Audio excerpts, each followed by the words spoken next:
ವೇದಗಳಲ್ಲಿ ಆಹಾರವನ್ನ ಬ್ರಹ್ಮನ್ ಎಂದು ಕರೆಯಲಾಗಿದೆ. ನಾವು ತಿನ್ನುವ ಆಹಾರ ಮನಸ್ಸಿನ ಮೇಲೆ ಪರಿಣಾಮ ಬೀರುತ್ತದೆ ಅಂತ ಹೇಳಲಾಗುತ್ತೆ. ಆದರೆ ಇಂದಿನ ವೇಗದ ಜಗತ್ತಿನಲ್ಲಿ ಎಲ್ಲವೂ ತುಂಬಾ ಆತುರವಾಗಿ ಕಾಣುತ್ತೆ. ನಾವು ನಮ್ಮ ಕೆಲಸ ಕಾರ್ಯಗಳ ಮಧ್ಯೆ ಕಳೆದು ಹೋಗ್ತೇವೆ. ಇದರಿಂದ ಊಟ ಮಾಡುವ ಟೈಮ್ ಕೂಡ ಸಿಕ್ಕೋದಿಲ್ಲ. ಆದ್ದರಿಂದ ನಾವು ಊಟ ತಿಂಡಿಯನ್ನ ಬೇಗನೆ ಮಾಡಿ ಮುಗಿಸ್ತೇವೆ.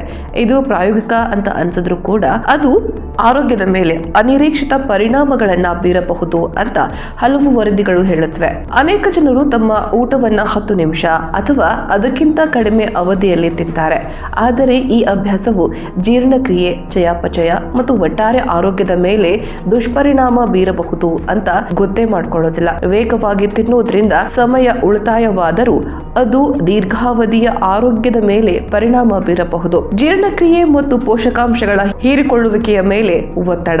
10 ನಿಮಿಷ ಅಥವಾ ಅದಕ್ಕಿಂತ ಕಡಿಮೆ ಅವಧಿಯಲ್ಲಿ ಊಟ ಮಾಡುವುದು ಜೀರ್ಣಕ್ರಿಯೆಯ ಪ್ರಕ್ರಿಯೆಯನ್ನ ಗಮನಾರ್ಹವಾಗಿ ಅಡ್ಡಿಪಡಿಸುತ್ತದೆ ಮತ್ತು ಪೋಷಕಾಂಶಗಳ ಹೀರಿಕೊಳ್ಳುವಿಕೆಯನ್ನ ದುರ್ಬಲಗೊಳಿಸುತ್ತದೆ. ಜೀರ್ಣಕ್ರಿಯೆಯ ಪ್ರಕ್ರಿಯೆ ಬಾಯಿಯಲ್ಲಿ ಪ್ರಾರಂಭವಾಗುತ್ತೆ.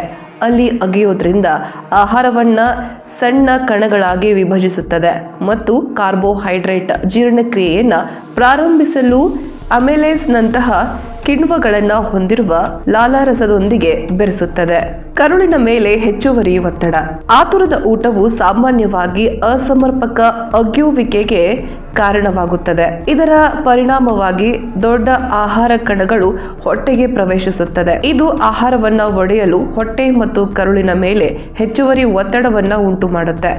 ಇದು ಅಜೀರ್ಣ, ಉಬ್ಬುವುದು ಮತ್ತು ಅಪೂರ್ಣ ಪೋಷಕಾಂಶ ಹೊರತೆಗೆಯುವಿಕೆಗೆ ಕಾರಣವಾಗುತ್ತದೆ ಎಂದು ಟೋನ್ 30 ಪೈಲಟ್ಸ್ನ ಹಿರಿಯ ಪೌಷ್ಟಿಕ ತಜ್ಞೆ ಆಶ್ಲೇಷಾ ಜೋಶಿ ಹೇಳುತ್ತಾರೆ. ಅಗೆಯುವ ಸಾಮರ್ಥ್ಯ ಕಡಿಮೆ. ಶಾರೀರಿಕವಾಗಿ ಈ ನಡವಳಿಕೆಯು ಹೊಟ್ಟೆಯಲ್ಲಿ ಗ್ಯಾಸ್ ಉತ್ಪಾದನೆಯನ್ನು ಹೆಚ್ಚಿಸಬಹುದು. ಇದರಿಂದಾಗಿ ಅಗೆಯುವ ಸಾಮರ್ಥ್ಯ ಕಡಿಮೆಯಾಗುವುದರಿಂದ ಎದೆ ಉರಿ ಮತ್ತು ಅಸ್ವಸ್ಥತೆ ಉಂಟಾಗುತ್ತದೆ ಅಂತ ಸಲಹೆಗಾರ ಆಹಾರ ತಜ್ಞೆ ಮತ್ತು ಪ್ರಾಮಾಣೀಕೃತ ಮಧುಮೇಹ ಶಿಕ್ಷಣ ತಜ್ಞೆ ಕನಿಕಾ ಮಲ್ಹೋತ್ರಾ ಹೇಳುತ್ತಾರೆ. ಇದರಿಂದ ಹೊಟ್ಟೆಯಲ್ಲಿ ಗ್ಯಾಸ್ ಹೆಚ್ಚಾಗುತ್ತೆ. ಇದು ಹೊಟ್ಟೆ ತುಂಬಿದ ಅನುಭವವನ್ನ ಕಡಿಮೆ ಮಾಡುತ್ತದೆ. ಇದರ ಜೊತೆಗೆ ವೇಗವಾಗಿ ತಿನ್ನೋದ್ರಿಂದ ಕರುಳು ಮತ್ತು ಮೆದುಳಿನ ಸಂವಹನವನ್ನ ಅಡ್ಡಿಪಡಿಸುತ್ತದೆ. ಲೆಪ್ಟಿನ್ ನಂತಹ ಹಾರ್ಮೋನ್ಗಳು ಸಕ್ರಿಯಗೊಳ್ಳಲು 20 ರಿಂದ 30 ನಿಮಿಷಗಳನ್ನು ತೆಗೆದುಕೊಳ್ಳುತ್ತದೆ. ಇದು ಕಾಲಾನಂತರದಲ್ಲಿ ಅತಿಯಾಗಿ ತಿನ್ನುವುದು ಮತ್ತು ಪೋಷಕಾಂಶಗಳ ಕಳಪೆ ಹೀರಿಕೊಳ್ಳುವಿಕೆಗೆ ಕಾರಣವಾಗುತ್ತೆ.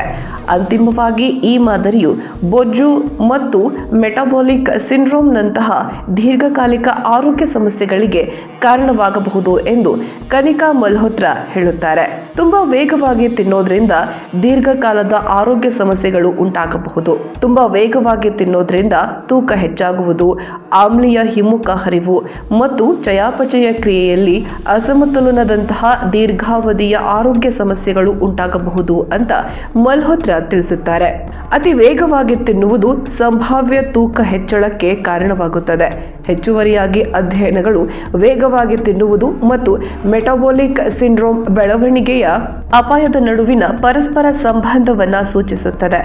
ಇದು ಅಧಿಕ ರಕ್ತದೊತ್ತಡ ಮತ್ತು ಹೆಚ್ಚಿನ ಟ್ರೈಗ್ಲಿಸರೈಡ್ಗಳಂತಹ ಪರಿಸ್ಥಿತಿಗಳನ್ನು ಒಳಗೊಂಡಿದೆ. ಹೀಗಾಗಿ ಊಟದ ಸಮಯದಲ್ಲಿ ನಿಧಾನಗೊಳಿಸುವುದು ಉತ್ತಮ ಆರೋಗ್ಯ ಫಲಿತಾಂಶಗಳಿಗೆ ನಿರ್ಣಾಯಕ ಅಂತ ಜೋಶಿ ವಿವರಿಸಿದ್ದಾರೆ. ವೇಗವಾಗಿ ತಿನ್ನುವ ಅಭ್ಯಾಸಗಳಿಗೆ ಕಾರಣವಾಗುವ ಮಾನಸಿಕ ಅಂಶಗಳು.